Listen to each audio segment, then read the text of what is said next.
Hi guys, how are you all? This is FJ What If? Today we are going to discuss about what if Naruto was Madara's student part 14. Before start the episode, please like and subscribe my channel. Chapter 14, The Demon's Gamble.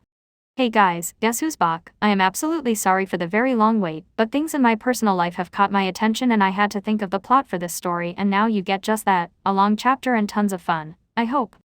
And I'm very disappointed in all of you. In the last chapter, Naruto takes a kunai to the head and survives, and none of you question me why he survived. Well, it doesn't really matter, as you find out how he survived and also revealing one of his trump cards against Obito. Two cloaked figures were currently loitering around a forest, waiting for two people that would join them. They were currently sitting upon some large rocks that you could easily sit on. They were surrounded by trees, bushes, twigs, branches, as well as common pests and insects that nobody wanted around. All they could hear was the rushing of the waterfall beating against bodies of water, like war drums riding off into battle. The crystal clear water was untainted, so much that you could see every speck of detail in the water's form. However, the water itself was home to all manner of trash and litter that it was polluting the water a little, giving it a slight brownish color, almost as if someone vomited in the water itself. To some it would be a minor problem, just clean the water. But to the ninja that lived near the water, they would look upon it in disgust and revulsion with a hint of repugnancy to go with it. The two individuals waiting by the water's edge on the rocks were wearing black cloaks with red clouds. One of the men was a very tall man whose features were mostly hidden behind a white hood with a black face mask, with his eyes and the bridge of his nose being the only thing visible. Upon the mask was a scratched out symbol of Takagakure, symbolizing his broken loyalty to his village. He was also muscular and his form showed that he was a man well within his prime, but that was a physical mirage, as the man's age itself was far greater than what people gave him credit for, and what was more intimidating about him was his eyes, pink sclera and green pupil-less irises, almost alien.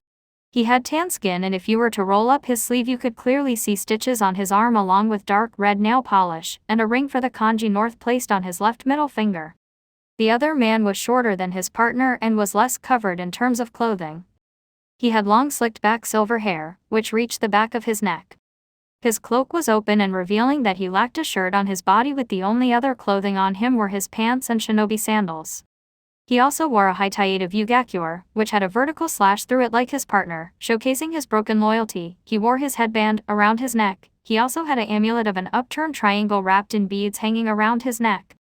He wore dark green nail polish and an orange ring with the kanji for 3 on his left index finger. He was also twirling a triple-bladed scythe around, slashing the air and whirling it around, as if it was a trophy. From what was seen of his body language, was that he was incredibly impatient, and what he was waiting for had yet to arrive, and with each passing second his impatience only grew. Every now and then, his left eyebrow would tick in annoyance of the long waiting. While his partner was currently reading a map, and then he would trade his current manifestation for counting the money he had on him, although he was silently hoping for the people he was waiting for to arrive. "When are they going to get here?" asked the silver-haired man to no one in particular, while he was spinning his triple-bladed scythe around. "It's been hours. We only got here 10 minutes ago," deadpanned the man's partner. "Besides, we would have actually arrived earlier if we didn't pick up the bounty on the way here. You and your money. You know there's more important things in life," spoke Haiden with clear disrespect and annoyance. "Such as?" questioned Kakazu without taking his eyes off the map. He didn't really care for the answer because he knew what Haiden would say, but he kept up the facade of looking interested. "Upholding to the ways of Jashin," shouted out Haiden to the world, which made Kakazu hold back a sigh. "As if you can talk. You and your stupid and pointless rituals is what wastes our time the most. I don't even see the point in religion when you worship an imaginary figure and pretend he's a god. Money and wealth is the only thing that truly matters, and you can only rely on money," argued Kakazu, who tucked the map away into his Akatsuki cloak. "Why you? I should kill you. You blasphemer. The way of Jashin is the purest form of one seeking enlightenment through the slaughter of others. And money doesn't matter when you're dead, and besides, we're always late because of some bounty you want to collect. Killing for a purpose other than just killing is disrespectful to Jashin, and with death you can savor it. Feel the pain coursing through you is almost like ecstasy," retorted Haiden, thinking about all the times he inflicted pain upon others and savored every moment. Kakazu scoffed at his partner and narrowed his eyes in contempt of the Akatsuki member. "Killing for a religious calling is meaningless if you gain nothing from it, such as money. Killing for money was the perfect excuse for any type of murder. Well, it doesn't matter, Ryu and Conan shall be here soon and we can get on with this mission and collect the money. Spoke Kakuzu as he continued sitting upon the rock. Haiden huffed at him and stared into the lake before him. He didn't like the prospect of meeting Ryu face to face. Like Kakuzu, he was a blasphemer who insulted his god and his religion. In Haiden's mind, Ryu deserved to die, just for being that, along with Kakuzu, who was just as bad as he was. Kakuzu, while having never met the person known as Ryu Yokaze, Kakuzu didn't have any feelings towards him, positive nor negative, but he knew he would get along with Ryu better than Haiden. At least Ryu wasn't a religion-crazed sociopath who performed time-tasking rituals just to annoy him, and also this will be one of the few times he has met Conan in person, as a physical gathering of the entire organization was rare. He wondered briefly if Ryu and his partner got along, or at least could stand each other's presences. As Kakuzu would admit in a heartbeat that he hated Haiden and would be rather paired with someone else other than the immortal man. Someday Kakuzu would kill the silver-haired man. Ad would laugh while doing it, that is, if he could kill Haiden. Kakuzu also felt uneasiness and hatred flowing through at the thought of returning to Takagakure, the village that betrayed him. He had accepted long ago a mission given to him by his superiors. To assassinate the Shadaime Hokage, the strongest shinobi in the world. Kakuzu even now still heard the praise given out to the legendary shinobi, a man that was literally an army. Hashirama Senju. Kakuzu had accepted the mission without qualm and knew very well the dangers of such a thing and the low success rate the mission had. He followed orders anyway and tried to assassinate the Senju head. Although after the battle, he was basically a mess as he almost died from blood loss shortly after his fight, and was forced to return to his village in shambles. Instead of praise or gratitude for returning alive and relatively one piece despite the odds of success, he was punished severely and ashamed for his failure, which couldn't fully blamed on him as the first was even more powerful than Kakuzu had expected. His hatred for his home only grew as they turned their back on him, and always they reminded him of his one failed mission. In a fit of rage, Kakuzu butchered the elders of the village that had nearly sent him to his death and stole various kinjutsu from the village, including his signature jutsu, which would lead to his stitched-up appearance. And now he was being forced back into the pit of dogs, all because of yet another mission. But given the amount of money Akatsuki is being paid for their services, he knew that he wouldn't enjoy his time in Takagakure, because they were all arrogant assholes. Like Haiden. Someplace else were two people, sitting in a dark room where nothing could be seen, but a stray light bulb filling a small space with its glory. Under the light was a scroll with the kanji for human on it. One of the assailants had spiky golden hair and piercing blood-red eyes that could chill the warmth from anyone's body.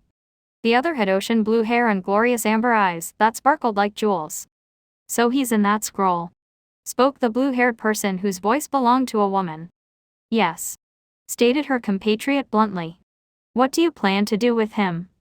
Obviously, since you kept him alive, he has some value to you. Said the woman, eyeing her partner wearily, trying to gauge what he was thinking.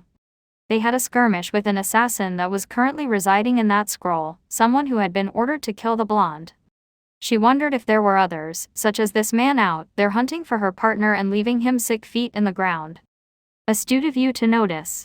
Commented the blonde as he kept staring at the scroll. The man in the scroll is Sajiki Bararu, if you haven't heard of him. A third shinobi World War veteran and among Iwagakure's strongest shinobi and contender for the title of Tsuchikage.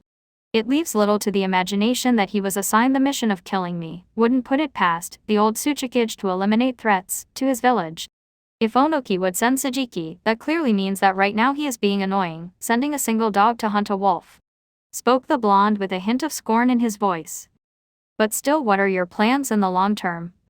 Questioned the woman.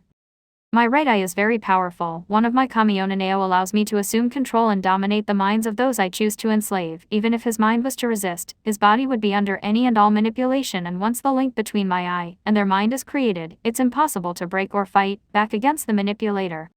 Spoke the blonde, clarifying his abilities. But in the long term, he will serve as a sleeper agent within Iwagakure, who will store information and knowledge of its secrets and military strength, among other things. There's your answer, Conan. Called out the blonde to the blue-haired woman, revealing herself to be Conan. You intend to place sleeper agents in all the major hidden villages, Ryu. Deadpan Conan, to which the blonde man known as Ryu, who in actuality was the man known as Naruto Uzumaki, son of the Yondaime Hokage, last of the Uzumaki clan and Madara Uka's student and heir. He gazed at her with half-lidded Sharingan eyes, not saying any word other than staring at her. Conan didn't need words to confirm her suspicions, sometimes just a single glaze in one's eye was enough to confirm anything. Just what are you planning with the hidden villages? I'm not fooled by the excuse of information gathering as you claim your plan to be. Whatever it is, I'm not fool enough to tell you otherwise," said Ryu, clutching his eyes away from her. Kanan in turn narrowed her eyes at him. He still didn't trust her, even when he gave her his most valuable possession, his original Sharingan eyes. She felt like she should sigh, but at the same time, she shouldn't, as a part of her expected that answer. Ryu, Naruto, Madara, whoever he was, preferred a lone life while walking down a single path, his own path. Naruto, walking under the light, his red cloud emblazoned cloak shining brightly, undid a small knot of twine wrapped around the scroll and unfurled the paper. In the middle were seal arrays with a circle for the kanji for human on it. The scroll itself was Sajiki's prison. Naruto, performing a single-hand seal, unsealed Sajiki from the scroll where a puff of smoke was seen, causing the blonde to take a small step back. When the smoke fully dispersed, it revealed the battered form of Sajiki, who had bruises, cuts, disheveled hair, and his eye patch was missing, having been lost during their spar. Sajiki seemed groggy, as if he had just awoken from a long sleep, and his vision was blurry, and he couldn't make heads or tails from what he was looking at. When his vision cleared, all he could see was blonde hair and red eyes staring down at him like an almighty statue, almost as if a god was staring down at him. Realizing that the person staring at him was Ryu Yosuke's, adrenaline pumping through him, his vision going red, and rage fueling him, Sajiki hefted himself to his feet and prepared to punch Ryu in his smug, emotionless face with his right arm. Time slowed down for the Iwagakure shinobi, as his fist was inching towards the face of his enemy, and then literally with only a centimeters to spare, his fist came to a halt right in front of Naruto's face. Sajiki, surprise taking over him, looked at his extended right arm to find it paralyzed and being unable to move or respond to his body's commands. He looked back at Ryu only to see that his right eye, instead of the usual Sharingan pattern, it was replaced by another pattern, which only seemed to invoke fear in him. It was a three sides with points on the back of the sides, and it had a black pinwheel pattern located in the middle of the eye that surrounded the pupil, and red concentric tomo, and instead of the circle shape that the pupil was known for, it instead had a three-pointed red shuriken as the pupil. Naruto was currently using Kamiona Neo, Tekken Seibutsu Senshukoti, Kamiona Neo, Iron Fist subjugation of the Tyrant Emperor. While it took a certain amount of time to enslave someone with the eye, which must be trained on the person in order to take control, those who were under its thrall can be controlled at any point of time. Naruto merely mentally commanded Sajiki's arm to suddenly stop. Naruto in turn grasped Sajiki's forearm and with great strength and skill broke Sajiki's right arm with minimal effort, and all the while the arm was still suspended in the air following the mental order from Naruto. Sajiki in response screamed in agony at the feeling of his arm breaking, where he fell to his knees and grasped at the suspended limb. "Try something like that again and your arm won't be the only thing that is broken," warned Naruto as he stared at Sajiki, who was whimpering like a wounded animal with shrill sobs and grinding of teeth. Konan, who was watching the spectacle, tried desperately to hold back her grimace from watching the cruelty in front of her. Granted, she knew that Ryu didn't take pleasure from cruelty, or at least showed no outward signs of it. He could dish out cruelty as if he was a demon in human flesh. She just closed her eyes and looked away, trying not to see the image before her. Naruto mentally belayed the order he gave to Sajiki's right arm, which dropped limply to the side of the Iwa Nin writhing on the ground. "You will obey," spoke Naruto casually to the Iwa Nin. Sajiki, with his only remaining eye, stared at Naruto with nothing but anger and hatred, hoping to intimidate the blonde only by a little, but Naruto was used to looks far worse than that and in greater numbers. Sometimes he just didn't care for the people around him. If a person was dying in front of him, he wouldn't care. To him, men were beasts that were capable than nothing more than random acts of cruelty. The distinction between humans and beasts could be easily seen, such as looking at two apples that were exactly the same. Humans were the same as beasts.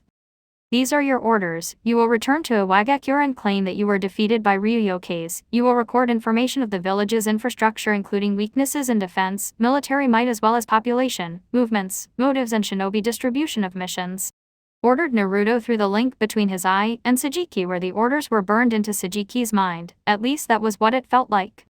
Naruto walked to a dark corner of the room where a door was revealed and opened it, revealing dazzling white light behind it. Sajiki, under the influence of the Iron Fist, saw himself out, not paying any attention to Ryu or Konan, but would walk all the way to Iwagakure as Naruto's pawn, tool, and hostage. When Sajiki had left, Naruto turned to his partner, who was also staring at him, possibly trying to deduce what his plans were. "We should leave. Kakazu will be waiting for us," spoke Naruto as he closed the door.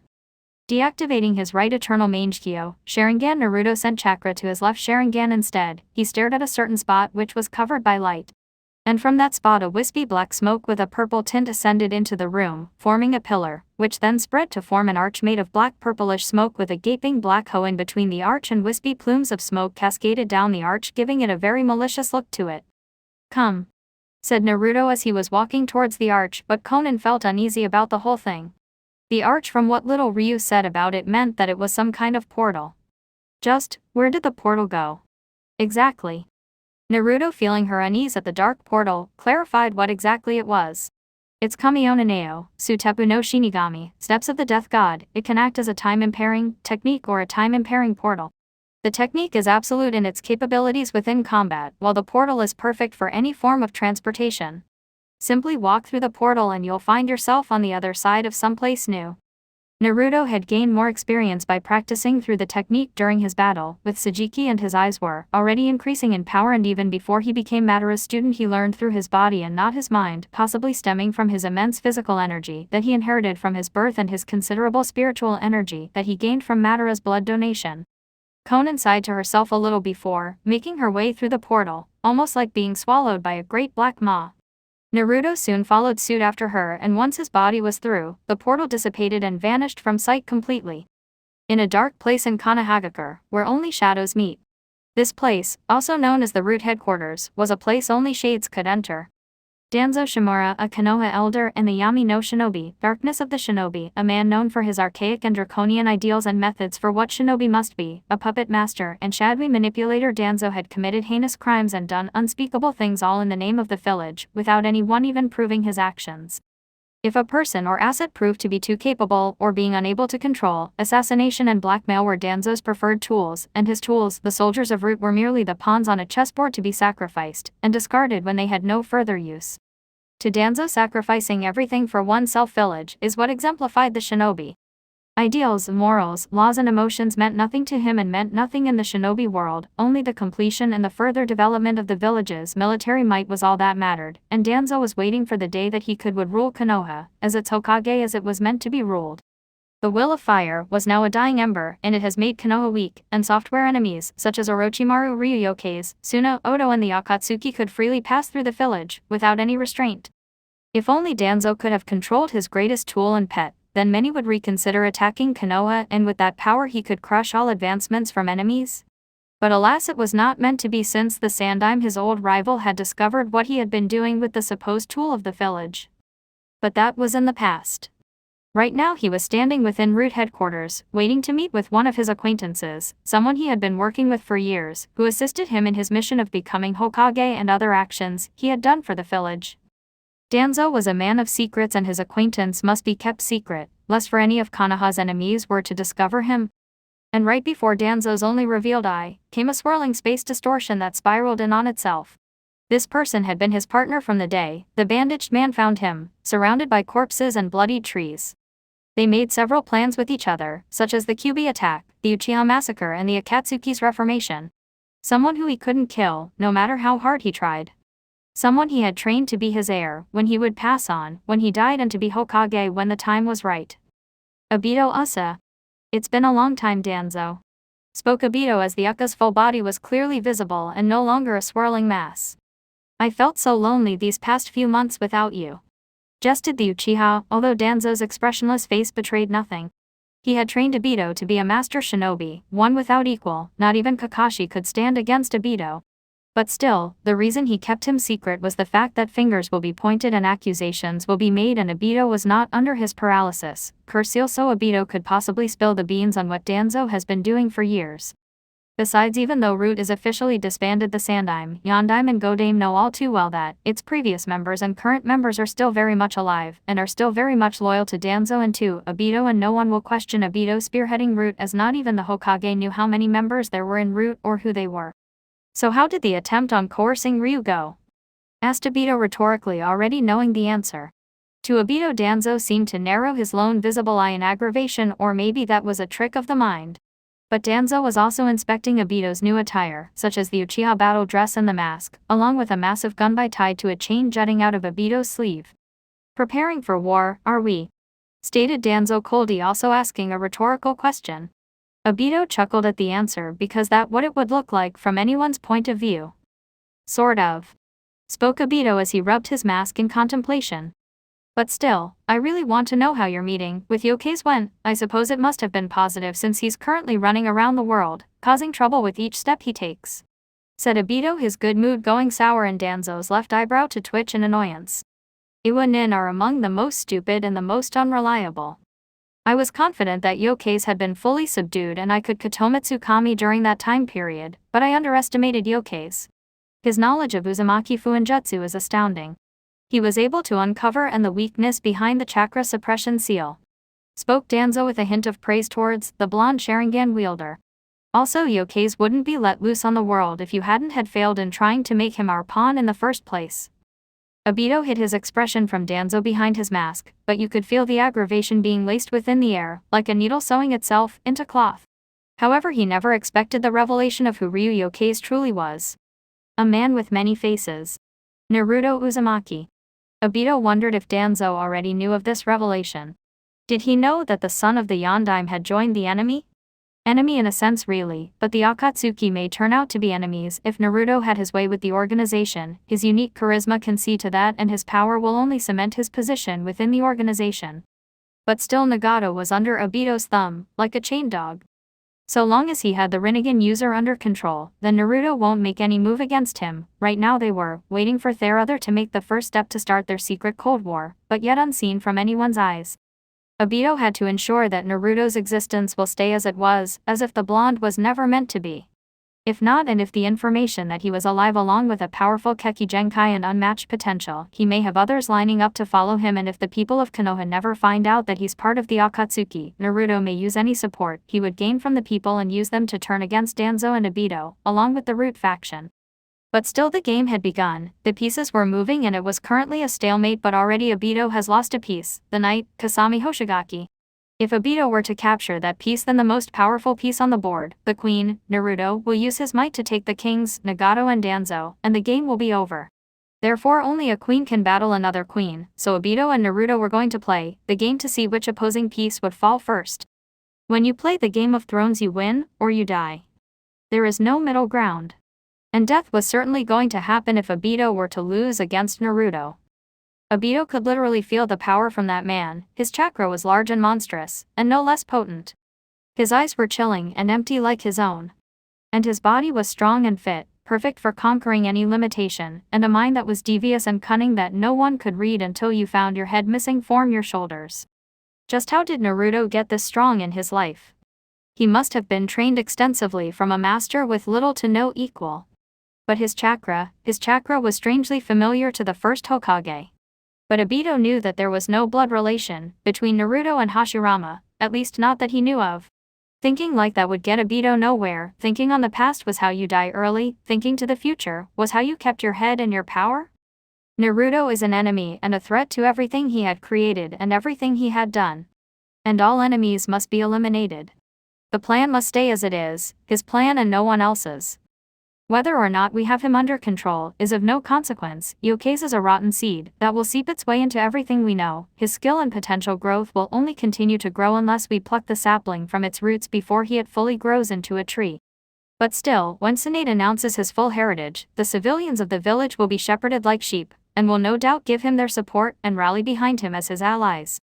That is if they don't discover his connections to the Akatsuki, but one thing we can count on is that, like lambs to the slaughter, Uzumaki will sacrifice them like pieces on the board. Drawled Obito to Danzo, who opened his one eye in surprise at the surprise news. Obito, seeing this reaction, decided to remind Danzo of who they were dealing with. "What? You didn't know?" spoke Obito sarcastically, which broke Danzo from his stupor.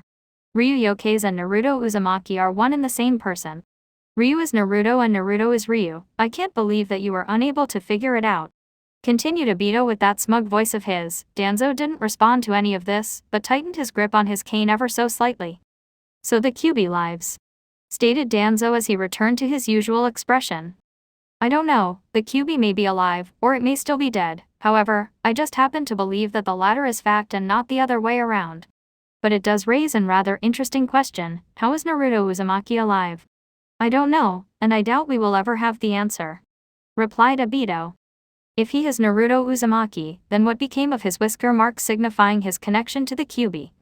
Even if he died, he would still have the whiskers denoting his status as a weapon. Questioned Danzo, to which Obito shrugged his shoulders. You know how I don't like pondering the ifs and whats or what might have been, but if only you had your hands on Takurufu a little longer, then this situation may have been averted. That Takurufu, he would have been much easier to control back then, he had such great talent and ability. Pondered Obito as he thought about the skilled root agent? Well, former root agent. If Hiruzen hadn't interfered and if he hadn't disbanded Root, then maybe Takurufu would have been of use, aside from all my other agents, who are all mediocre at best. Spoke Danzo scornfully at losing his greatest agent, but he still had Togebusu, who was already a powerful asset who was busy tracking down Ryukyu's. The Sandime does like sticking his nose into others' business, but now that he's dead, Tsunade will not be an issue, as unlike him she's not as strong as her teacher or her grandfather, and can be deceived with help from Homura and Kaharu. Besides, Tsunade was certainly in the dark about many things going on in her village, the dark secrets behind the leaves and under roots. However, the problem remains to be thorn cutting into our flesh. I have hired assassins from Kumo and Suna to deal with yokais. My spies also report that there are others out there hunting for yokais. But still, I question their competency over their missions. And when someone knows you specifically, you tend to know what you're thinking. Spoke Danzo, to which Obito nodded. Don't worry about it, even if the assassins fail, said Obito, gripping Danzo's attention. I already have a piece behind enemy lines. And with that said, Obito used his Kamui Jutsu and created a swirling distortion, sucking him up like a vacuum. Leaving Danzo alone to ponder this news. He couldn't tell Tsunade, she would only send out search parties and bring the enemy into the village, and if he told either Kaharu and Homura, they would also inform Tsunade and things would spiral out of his control. He would have to trust Obito for the moment and see what he would do to remove Naruto from the board.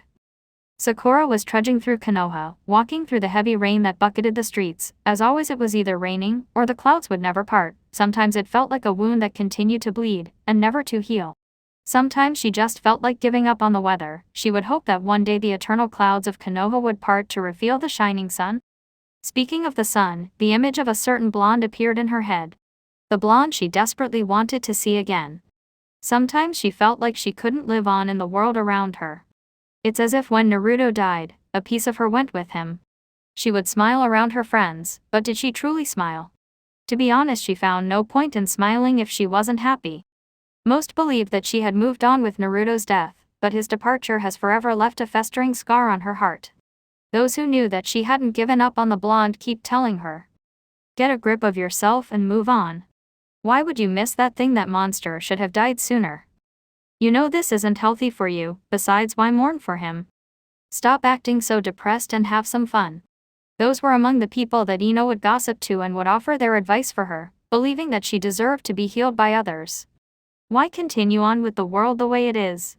She didn't know, all she wanted to know was to hug a blonde knucklehead until his orange clothing was torn. She hadn't told this to anyone, but sometimes she would contemplate suicide just to make the pain go away. Sometimes she dreamt of this subconsciously, where she would wake up with beads of sweat running down her body. This must have been how Tsunade felt. But she was able to spend time with the person she loved. Sometimes she would just listen to how Tsunade would talk about Dan. Although it would hurt the blonde women, it must have eased her heart knowing that there was someone she could talk to. However, she didn't have her pain erased quite so easily. She hardly knew Naruto aside from the fact that he liked her and he loved ramen. She didn't even bother to get to know him back then. She was so selfish and bratty, but most 12-year-old girls were like that. Only did the slap that came to her face that Sasuke would probably never return, her feelings and that she had fallen in love with the wrong person. When they became a genin team, she was just sitting there and Sasuke came up to her and complimented the one thing that she hated, only to say that it was something Naruto would say. It was right before her eyes and yet she didn't see it. Now that she realized it, she never felt truly happy with Sasuke, and all the time she spent with him, he never truly made her smile, made her laugh, and he never brought about this warm feeling to her, almost like the sun. Sasuke would hardly look at her, and the only times he did he was either scowling, sneering, or having this annoyed look on his face. He even openly insulted her multiple times, saying that she was annoying. What kind of person would say that to someone? Only to a person that someone hated. But when she was around Naruto and his silly antics and hyperactive enthusiasm, she found herself smiling, laughing, and most of all making as if the sun was beating like a heart inside her. She would admit that Naruto wasn't as good looking as Sasuke, but his big smile would more than make up for it. He complimented that which she hated, he saved her multiple times and didn't even ask or expect a thank you in return, just knowing that she would still smile meant everything to him, although it was rude of her not to say thank you in return. But all he wanted was her to be happy. To her that was the purest form of love in the world, even if it was unrequited love. She would give anything just to relive those moments and continue to live them again. She would give anything just for that. She knew that people died, everyone will die at some point, immortality was impossible, but Naruto died far too soon. The only time she could be with him were in her dreams, and when she would wake up, a melancholy feeling would wash over and she would remind herself that it was just a dream. Just a dream. And even if she would never wake again, would it matter? And if he wasn't real, would it matter? Now it came to her. Why she became a medic, why she continued to live. To ensure that people like Naruto wouldn't die, she knew that they would have their lives ended at some point, but she could reduce the chances of that happening. To decrease senseless death and hatred. Would Naruto be proud of her? To know that she is aspiring to be something greater than what she was. She was at least able to have some form of comfort. When she would work at the hospital, she would sometimes do checkups on the children when some of the other doctors were unavailable. She liked the times when Sei was around Naruto, would smile at the happy faces the children would wear and the smiles from their parents. She would admit that she was jealous over the fact that a future, such as that, will be out of reach forever. While waiting for Naruto to return from his last mission, she had this tiny thought in her mind: as what kind of life would they live if Naruto was still alive? She knew thoughts like that would achieve nothing in her life. Continuing to walk through the rain-littering Konoha, she saw her house in sight. Her parents knew that she fell in love with Naruto, but neither of them had confronted her about it, and she preferred to keep it that way. But still, today was an important day. The day of her first mission as a Chunin, the day also known as the tragedy of Akiya Pass. Akiya Pass, thought Sakura as she remembered the tragic day felt by all within the Hidden Leaf village. It was her first mission as a Chunin after she got promoted. 80 Konoha shinobi including herself were sent on a mission to retrieve information that was stolen from the village. Dangerous information regarding the village, a list of Anbu agents and spies, along with intelligence contacts spread throughout the shinobi world who are all affiliated with Konoha. If anyone were to get their hands on those documents, then they would know about the spies planted within the other villages, along with their families living and working with them to gather the necessary information they were ordered to retrieve, such as defense weaknesses, military movement and weapons. It would be considered the greatest weapon in the world because of their strategic importance. Many of the ninja were infiltration agents that melded into their respective villages that they were assigned to. Sakura herself didn't know much about it, but knew that many people including innocents and children would die if the information was found or leaked. So she, along with many Anbu agents and high-ranking jonin, were gathered together to retrieve the stolen information from those who actually stole it. Iwagakure. Sakura was only chosen because of the trust Tsunade gave her and faith in her skills to get the job done. She was second in command on the mission after her captain, a man she didn't really know or want to get to know.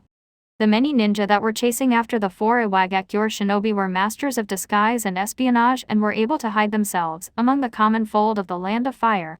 But with help from Inuzuka members who were able to track their scent, did they finally pick up the trail of their enemy ninja. And they found them. At Akiya Pass, where a large town was located. Sakura would have kept on remembering the intense memories if not for her automated body arriving at the doorstep of her home. She opened the door only to be showcased to the disapproving look from her mother. And she stared back with as much intensity as the blonde-haired woman. "Where have you been, young lady?" questioned Mebukai as she placed her hands on her hips, awaiting her daughter's response. "Coming home from a mission, as you know it's my job, or didn't you get the memo?" rebuked Sakura as she continued to stare at her mother. One of the things that has changed in her personal life was her relationship with her mother. Ever since Mebukai had found out that Sakura harbored feelings for the demon, she went livid and went into a heated and violent argument that nearly made everyone in the Leaf village go deaf. The two then had a strained relationship since, while Sakura got along better with her father as he didn't really mind Naruto seeing him as a poor boy rather than a container, but still, as all the other parents, he didn't do anything to help Naruto, which made him just as guilty as the other villagers, in Sakura's mind that is. Over the years, Mebukai has tried and failed to make Sakura give up on Naruto and look for a man who deserves her more. But nothing she would say or do would get through her stubborn daughter's mind, as when she tried to pair Sakura up with a dashing young man, they would normally end up in the hospital with broken bones, burns, scrapes, bruises, cuts, bent limbs and torn clothing. Some of them were still recovering in the hospital even now while I'm writing this chapter. But Sakura inherited her stubbornness from Mebukai, so the blonde woman wouldn't give up. But now was not the time.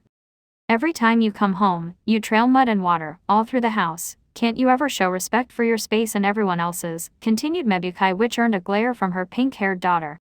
Sorry, it's not like I can control the weather, spoke Sakura with a hint of sarcasm and disrespect as she brushed past her mother and onto her room. She saw her father reading a newspaper at the dining room table where he said hi honey, while Sakura ignored him and kept on walking. Once she reached her room, she threw her backpack against the wall and removed her shinobi attire and instead put on comfortable clothing just for the being lazy. Around the house, she now wore form-hugging pants and a simple yellow t-shirt, which fits her like a glove. With nothing to do aside from watching the rain batter itself against her window, Sakura took out a brush and paperwork and started writing down the report for her mission and trying not to think of Naruto or a Kia pass. A few minutes later, she heard a knock against her door, where she ushered the person in, revealing her father, saying that there was an Anbu at the door, waiting for her. Apparently Tsunade had asked for her presence regarding an important matter to which she didn't know. On her way out, her mother reminded her to take an umbrella so to avoid the rain, to which Sakura, without saying anything, snatched an umbrella from her father and left for the Hokage mansion. When she arrived at the mansion, she was guided towards a special room where her mentor was waiting for her, sitting on a green couch, staring out across the water-drenched village. You wanted to see me, Tsunade-sama, spoke Sakura, clutching her hands and waiting by the door. I wanted to see you to discuss some things regarding that incident, spoke Tsunade as her soft gaze landed on her apprentice, who was the closest thing to a daughter the older woman ever had. Sakura nodded at her teacher and took a seat upon a couch opposite her mentor. This is about a Kia pass, isn't it, sensei? Said Sakura solemnly as she stared at the ground, desperately trying not to remember what happened.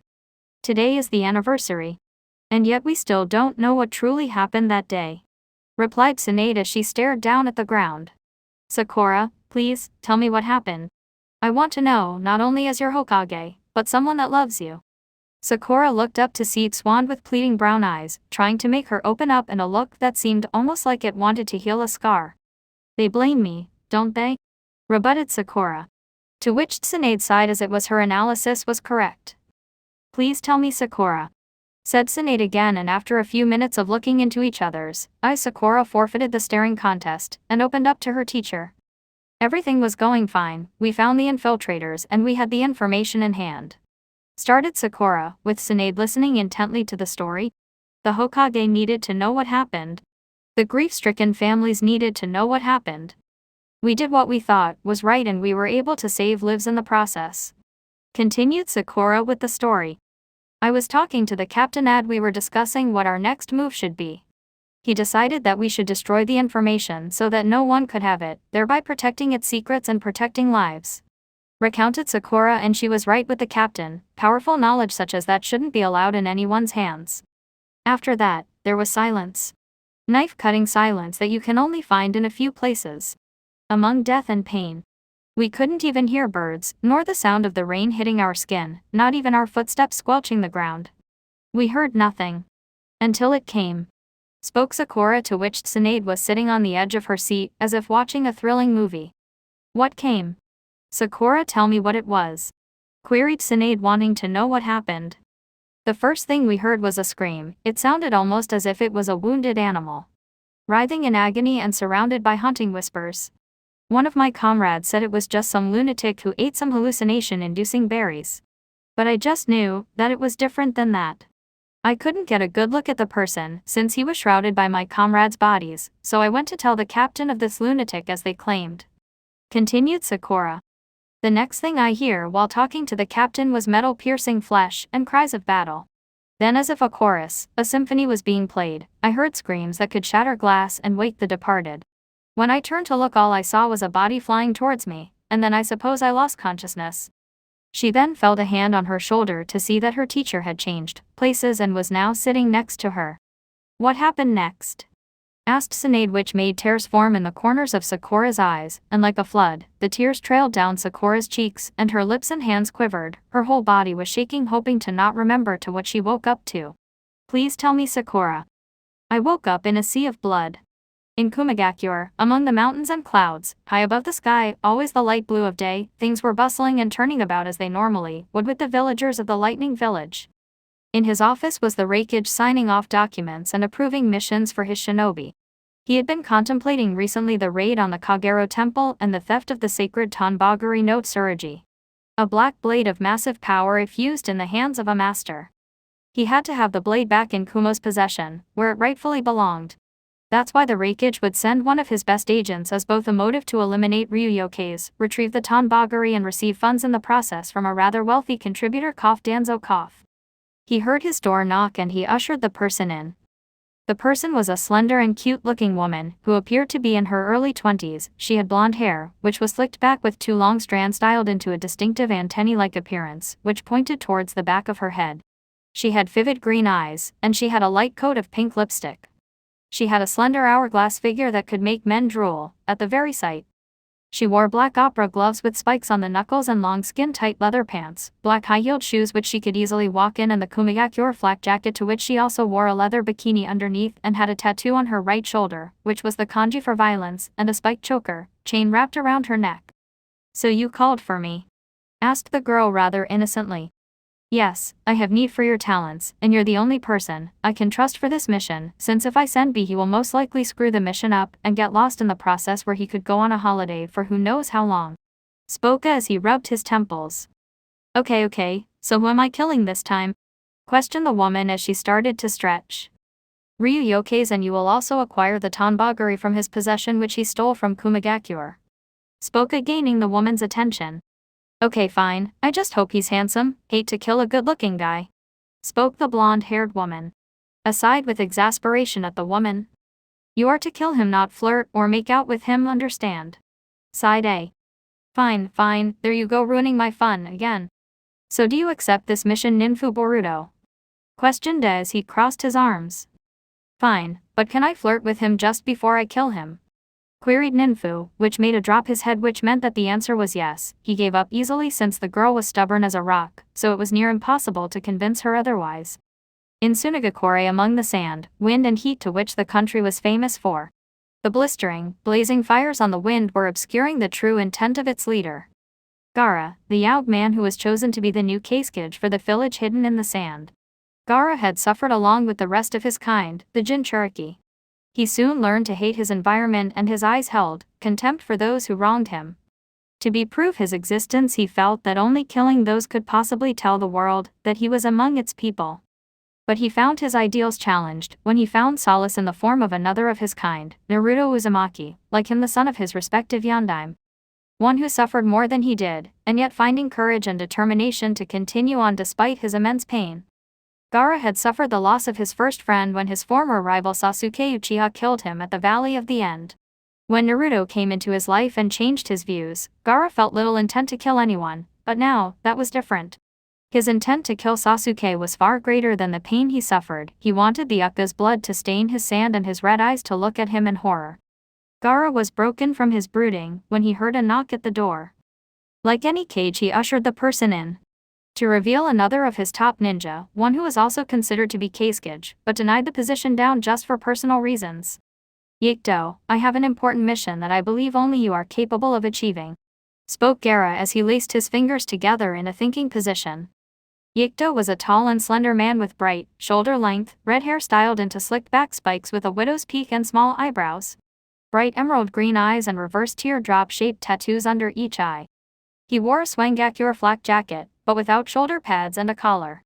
He wore red ninja sandals with really baggy pants which were drooping at the back. He wore an orange sash around his waist, and an orange jacket over his flak jacket, and a ragged yellow scarf with dark yellow stripes around his neck, and he also wore red wrist warmers. "When are you going to stop wearing that ridiculous color?"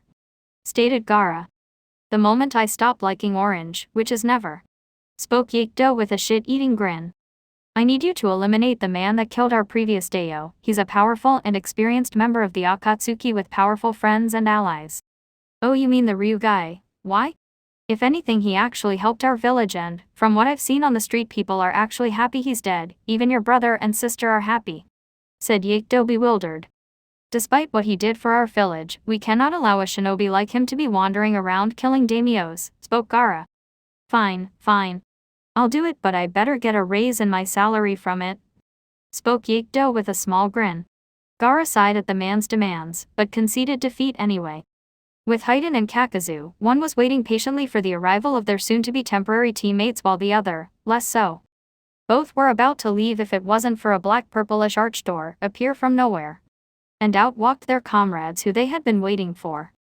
However, the taller one received an unexpected and unwanted surprise of, accidentally stepping in some droppings, a dog had left behind.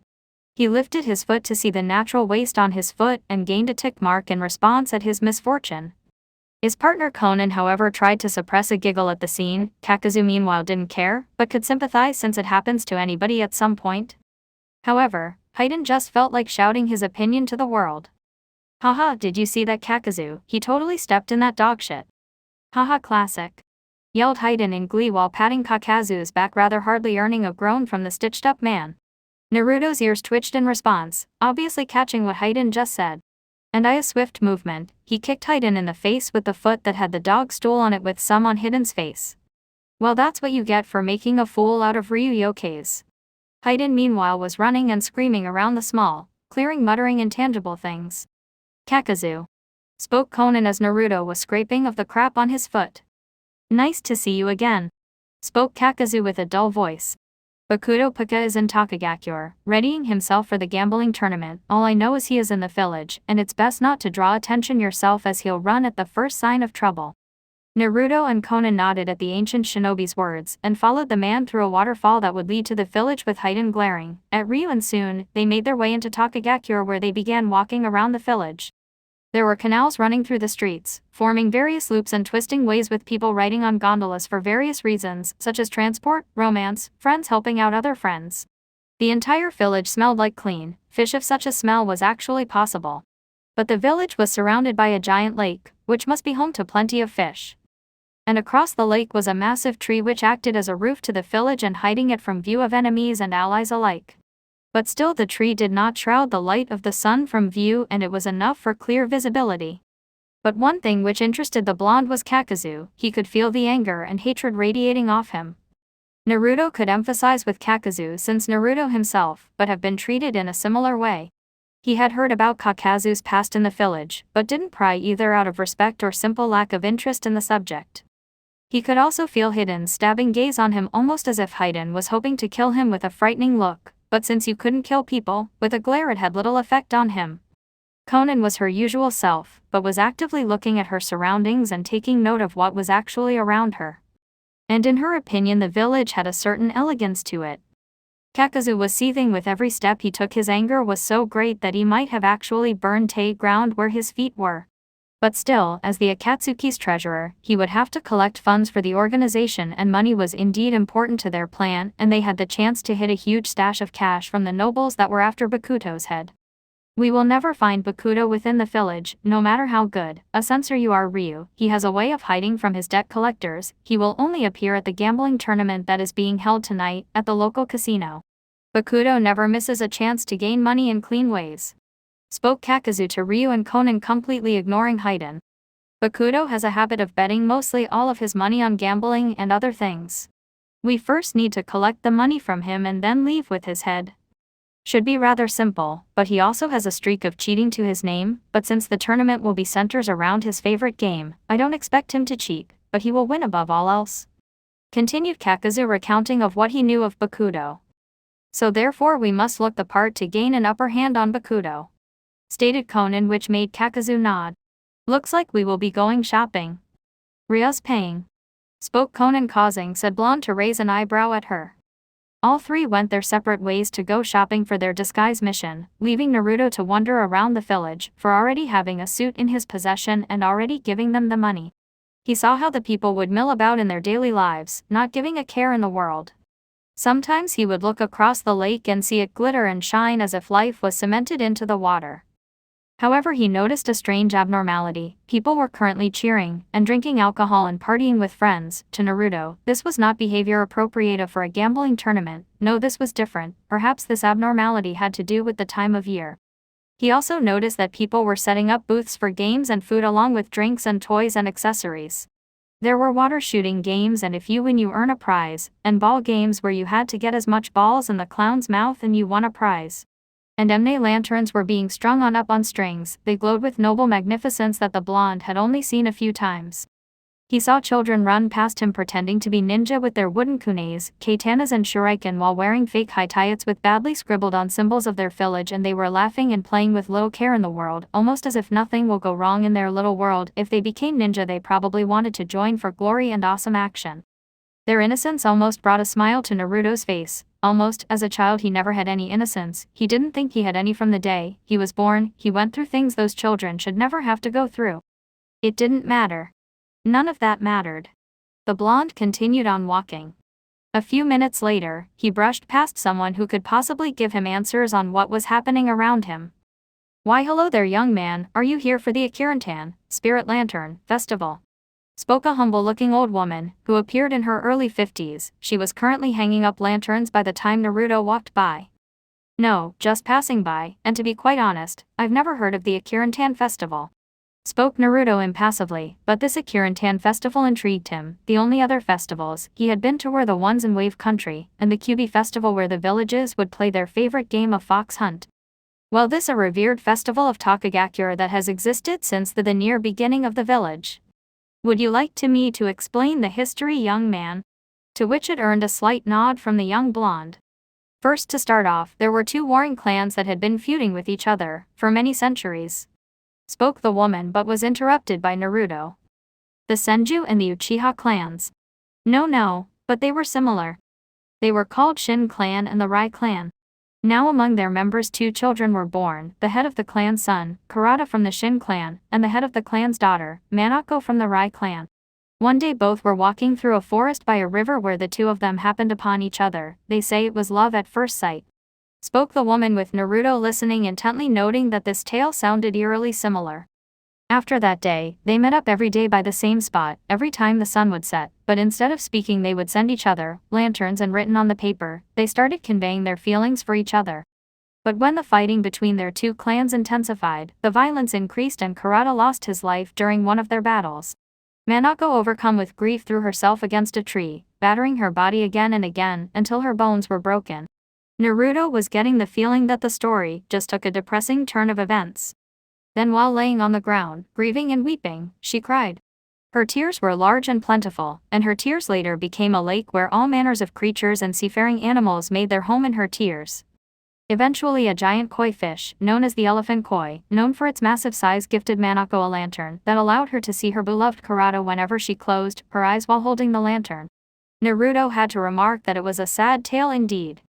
But after the elephant koi gifted Manako with the lantern, a seafaring dragon made its lair in Manako's tears. The dragon gifted Manako with a single pearl, which later grew into a massive tree in the middle of the lake. But still, even with the lantern and the pearl seed, Manako still grieved. So out of pity the dragon ate her. The end. Spoke the old woman to Naruto's impassive face staring at her. Man, what a depressing story. They say that if you hold a lantern and close your eyes during the festival, you will find what is really important to you. Spoke the woman, with Naruto's impassive gaze in full force. With that, Naruto walked away, not believing such a tale or fantasy. He continued walking before he found a pitiful sight before him.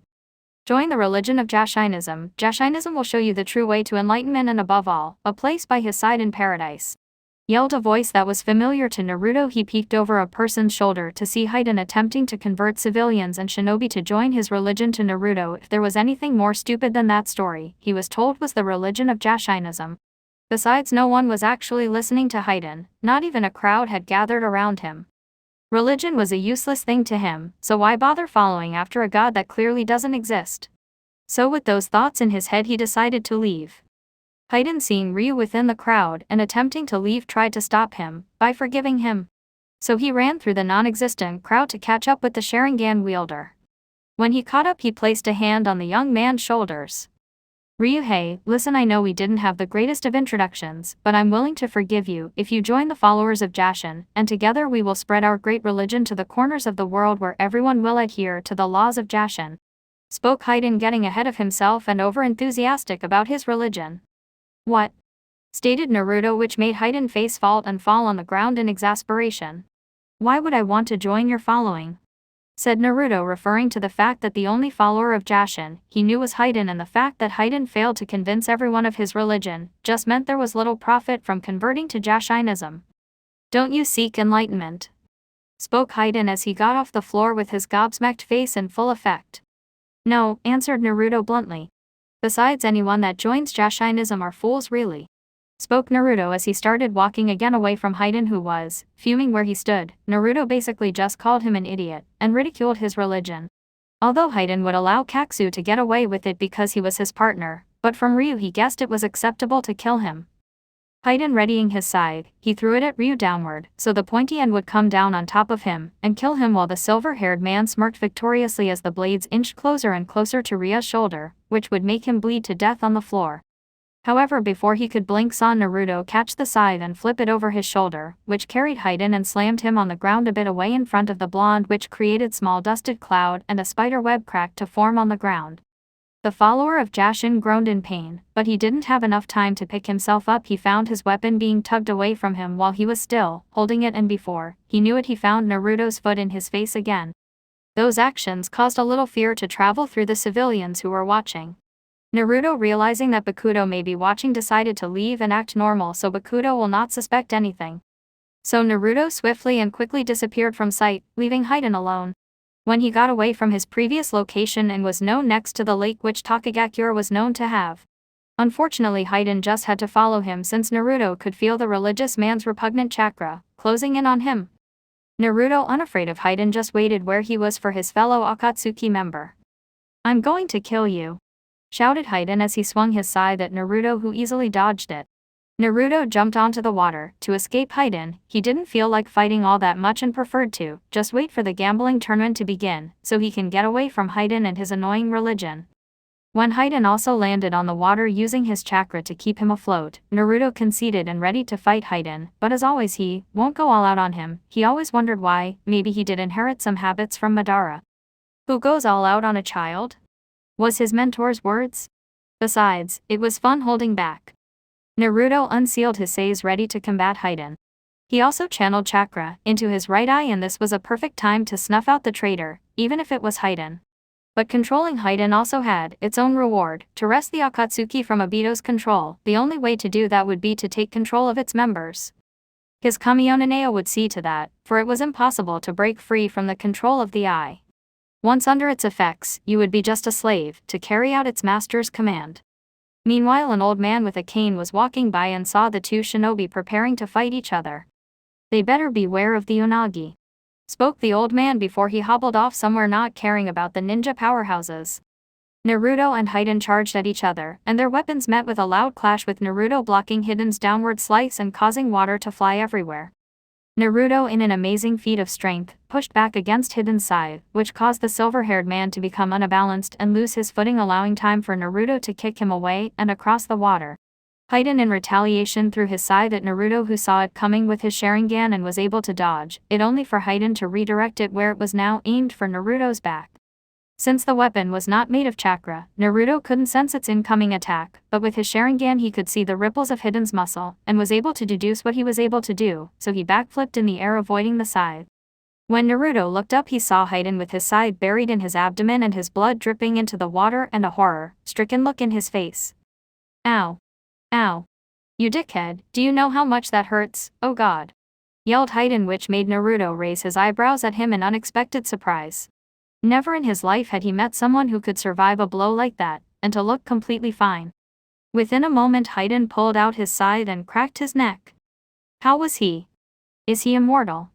No, there's no such thing in the world. Even the legendary sage of the Six Paths was still mortal, even with his godlike powers. Haiden must have experimented with his body and must have used some religion-related ninjutsu to achieve a near unable to die state. But still, he will die at some point. Even he must admit that with his so-called immortality, he must require nutrients to maintain his body, and I don't believe he is impervious to age. It seems that my only choices now are to wear him down until he can't fight back, or take control of him, or cut off his limbs so he won't be able to do anything other than to bit knees off. Thought Naruto, deducing and uncovering the mechanics of Haiden's jutsu. He's a close-quarters melee fight. He uses his immortality to his advantage, so he can continue fighting even with 5 swords in his chest, but it seems that it still causes him pain on some level and his wounds regenerate at a remarkable level comparable to my own. But still he must have jutsu that would cause debilitating damage on his opponents, or he may use his immortality to some degree revolving around his jutsu. I may need to use Oshie no Shudoin, teachings of the monastery, should I be too injured in my battle. Because I have the feeling that normal medical ninjutsu will not be enough to save me should I be injured. Thought Naruto, referring to one of his most powerful abilities. Currently in Hiden's mind. Yes, kill, kill, kill, pain, lots of pain, kill, kill, kill. Not in Hiden's mind. With those thoughts, Hiden rushed at Ryu again, who fell into a defensive stance ready to combat his fellow Akatsuki member. Hiden jumped into the air and swung his side down, trying to split Naruto's skull open, but Naruto cartwheeled away and tried to kick Hiden, who blocked the kick with his side and took out one of his retractable spears and tried to stab Naruto in the shoulder, who blocked it with his side. And with amazing agility infiltrated Hiden's guard by closing the distance between the two of them, and slit his throat with amazing speed, and pushed against the side to get some space between him and Hiden, where he saw the member's blood splay everywhere and staining his clothes. "Wwwww. You fucker!" screamed Hiden as he gripped his neck, and his yells were loud enough for the entire village to hear. "Do you know how much that fucking hurts?" "I don't know, since I've never had my throat slit before," replied Naruto with an annoying smirk that could piss anyone off. Gripping his triple-bladed scythe and spear, Hiden charged at Naruto in a berserker rage, not caring if he got hurt in the process, so long as he killed the Sharingan wielder. And now Ryu was the most annoying person in the world aside from Kakazu that Hiden would love to kill without savoring his death. Konan meanwhile was walking through the village after she brought a dress she liked from a high-class shop. She was currently wondering Ryu, more importantly his health, since he took a kunai to the skull, and he seemed perfectly okay. I mean, who survived such a thing? She then heard shouting and looked across the bridge she was walking on to see 2 buffoons duking it out, and she sighed when she noticed one of them was blonde. Kakazu had bought himself a nice suit with Ryu's money since he didn't like spending his own money on himself. He was currently thinking what else he could buy until he heard shouting, where he looked to see 2 idiots trying to stab each other, and he sighed when he noticed one of them had silver hair and a big scythe. Ryu was on the defensive. He underestimated Hiden's penchant for violence, because it was that so-called violence that was putting him on the defensive. When Hiden would try to slice him with his spear, he would toss around his side with amazing ability and redirect it, aiming for his side or back so to keep his attention on the psycho's main weapon. Or he would reverse the tactics, but other than that his movements were wild and savage, and it made him unpredictable since he was relying on his instincts and not his intelligence, not that Hiden had any to begin with. Naruto jumped away from Hiden and sealed his says while going through hand seals for a jutsu. Katan, Fuku Tachikawa, blowtorch stream, said Naruto as he channeled chakra into his hand with the appearance of a blowtorch, and when Hiden was close enough, he unleashed the built-up fire chakra as a massive stream that would burn everything in its path and creating a huge steam cloud from the superheated water. Naruto scanned with his Sharingan for his opponent, but the steam blocked his view and will continue to block it until it clears up, and so in the meantime he unsealed his says and readied himself for battle. He could now clearly feel Hiden's presence coming in form behind him. His disgusting chakra was like a bright light in the dark, very distinguishable, so Naruto performed a sweep kick where Hiden was swept off his feet and onto the water, where Naruto repeatedly stabbed him with his says over and over again, making the water red with blood, and to stain Hiden's coat even more, some splotches of the red liquid even landed on Naruto's face, which did little to stop him. In fact, it made his appearance all the more frightening. Once he was done, Naruto jumped away from Hiden and the steam was finally clearing, revealing Hiden moaning in pain and shouting curses at him. Naruto noticed that Hiden's clothing from his right shoulder to his hip was missing and burnt in places, and the left side of his torso up to his face was covered in third-degree burns, but his right eye was perfectly fine, barely shielding himself from the fire-release jutsu. Hiden hefted himself onto his feet with his chakra still supporting his body. "It will be a virtue in ending your life, blasphemer," shouted Hiden as he pointed his scythe at Ryu, who he really wanted to kill. However, at the moment, Naruto could sense this other presence closing in on his position. "Who is that?" said Konan as she squinted her eyes to make out the figure. "That guy's dead," said Kakazu, counting money in his hand, Ryu's money. When Naruto looked over his shoulder to see someone new join the field. This person was wearing a Kirigakure flak jacket without the shoulder pads, had black leather jacketed over it with flame on the sleeves, a chain belt wrapped around his waist, black jeans which were torn in various places, and black boots. He wore jewelry on his fingers of skulls and had loop and stud earrings all over his ears and an eyebrow piercing. He had dirty blonde hair and green eyes. His hair was styled into a old mullet-like style with individual bangs over his forehead, and he appeared to be quite young and handsome. "Alright, apparently my leader wants you dead, and I have a job to do," spoke the young man as he combed his mullet with his hand. "Hey, get lost, only I get to kill him," shouted Haiden. The Kirigakure nin just looked at him oddly before focusing his attention back on Naruto. "Hey, name's Marodi," spoke the Kirigakure nin. He pulled out something from his jacket which appeared to be cue cards. If the target displays aggression, memory loss, remorse, rejection or shows nothing at all, elimination is advised. "Boy, did they send the wrong for this job," mumbled Marodi in contempt. "Sorry about this, you know, my job," as he pulled out a sealing cross in front of him. "No problem," said Naruto, shrugging his shoulders. Marodi pulled out what appeared to be a custom sitar and started strumming on the strings. "Dance, water dance," yelled Marodi as he started strumming away on the strings of his sitar, which was making the water around Naruto and Haiden to rise and form musical notes which quickly began to swarm around Naruto, who channeled lightning chakra through his sais, causing them to become sharper and would induce numbness. "Hey, what about me?" yelled Haiden. "What about you?" said Marodi, which made Haiden face fault again. Naruto was twirling around and stabing and slicing his way across the water's through face, destroying the musical knots made of water. This was Marodi's jutsu called Mijakari Memo, musical notes, which swarmed the enemy in numbers and barrages of water, which would cause concussive damage to the enemy. When the notes would launch themselves at the owner, Marodi was able to manipulate them because he could combine music and chakra together to create powerful attacks. And no, this isn't a Keki Genkai. When Naruto had dealt with all the musical notes, he rushed at Marodi, who created rising pillars of water to stop Naruto, but it did little work since Naruto easily dodged them thanks to his Sharingan. And in a span of 8 seconds, Naruto had disabled Marodi and knocked him into unconsciousness and sealed him in a scroll with the kanji for human on it. The Sharingan wielder turned back to Haiden, who looked ready to fight, and from watching that little spectacle he was even more pumped to fight Ryu. And the last thing the Kirigakure nin said was, "They really sent the wrong guy for this job." Naruto rushed at Haiden again, who threw the metal capable from his side, which attached him to his side around Ryu and was actually using his brain and not his brawn. Naruto saw this, but by the time he could react it was too late, as he was bound by the cable and Haiden jumped in the air ready to skewer him with his scythe. Naruto replaced himself with a floating log that was not too far away from them, but he did get a small vertical cut on his cheek.